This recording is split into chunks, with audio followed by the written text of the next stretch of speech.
मुलांना उन्हाळ्याच्या सुट्ट्या लागल्यात आणि आजीकडे गव्हाचं चीक खाण्याचा हट्ट केला. मग आजीने असा पांढरा शुभ्र आणि पौष्टिक गव्हाचा चीक बनवला. तर हा गव्हाचा चीक शिजवण्यासाठी एक पारंपरिक पद्धत वापरली आहे आणि पांढरा शुभ्र कुरडई होण्यासाठी एक खास ट्रिक तुम्हाला मी सांगणार आहे. त्यामुळे व्हिडिओ शेवटपर्यंत नक्की बघा. 2 छोटी पातेली हा गव्हाचा चीक भरलेला आहे. तर 4.5 पातेली पाणी इथं गरम करण्यासाठी ठेवलेलं आहे आणि चुलीवर बघा हे पाणी चांगलं उकळलेलं आहे. आता 4.5 पातेली पाणी ठेवलेलं आहे, तर अर्धा पातेलं पाणी यातलं माझ्या आईने काढून घेतलं आणि नंतर आता 4 पातेली राहिलेला आहे. आता हा गव्हाचं चीक आपल्याला त्यामध्ये हटायचा आहे.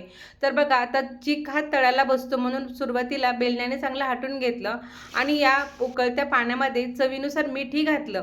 आता या पाण्याला उकळी आल्यानंतर हा चीक याच्यामध्ये बघा व्यवस्थित हटला. पातेलं एक व्यवस्थित पकडून हा चीक एकदम पटपट पटपट असा हटून घेतला आणि एकदम बघा एकदम असं थोडंसं घट्ट झाला होता इथे चीक, म्हणून थोडंसं अगदी अर्धी वाटीच पाणी घातलं.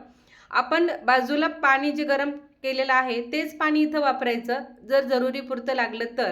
इथं थोडंसं पाणी लागलं, अर्धा वाटी पाणी घातल्यानंतर हा चीक थोडं सैल झाला आणि बघा असं स्मूथ झालं एकदम. इथे तुम्ही पाहू शकताय बघा एकदम पांढरा शुभ्र कापसासारखा हा चीक झालेला आहे. आता इथं ओला हात पाण्याचा घेऊन या बेलण्याला लागलेलं जे आहे ना चीक तोही काढला आणि 5 मिनिटं शिजण्यासाठी झाकण पातेल्यावर ठेवलं. आता 5 मिनिट झालेले आहेत बघा. चिकाला चांगली वाफ मिळाली आहे. चीक चांगला आपला शिजलं सुद्धा आहे. आता परत एकदा थोडंसं या बेलण्याने हटून घेतला आणि आता मुलांना तर घाई होती चीक खाण्याची.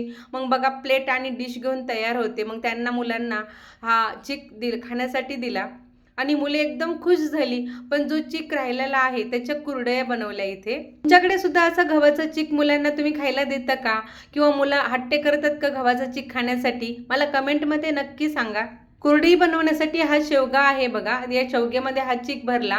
एकदम चिकाची कन्सिस्टन्सी तुम्ही पाहू शकता किती एकदम छान आहे आणि कुरडई पण बघा किती स्मूथ पडत आहे. हा चीक परफेक्ट शिजलेला आहे त्यामुळे एकमेकाला अजिबात चिटकत नाही, एकदम चिकट झालेला नाही. पाण्याचं अचूक प्रमाण घेतलं आणि योग्य पद्धतीने शिजवला की अजिबात हा चीक चिकट होत नाही. तर आता पांढरी शुभ्र कुरडई होण्यासाठी इथे गहू 3 दिवस भिजवण्याऐवजी 2च दिवस भिजवला. दुसऱ्या दिवशी संध्याकाळी गहू चुरला आणि तिसऱ्या दिवशी सकाळी या कुरडया घातलेल्या आहेत. त्यामुळे या कुरडया एकदम पांढऱ्या शुभ्र कापसासारख्या छान झाल्यात. तुम्ही सुद्धा गव्हाची कुरडई करताना ही सोपी ट्रिक नक्की वापरा. पुढच्या सोप्या रेसिपीमध्ये भेटू. तोपर्यंत धन्यवाद.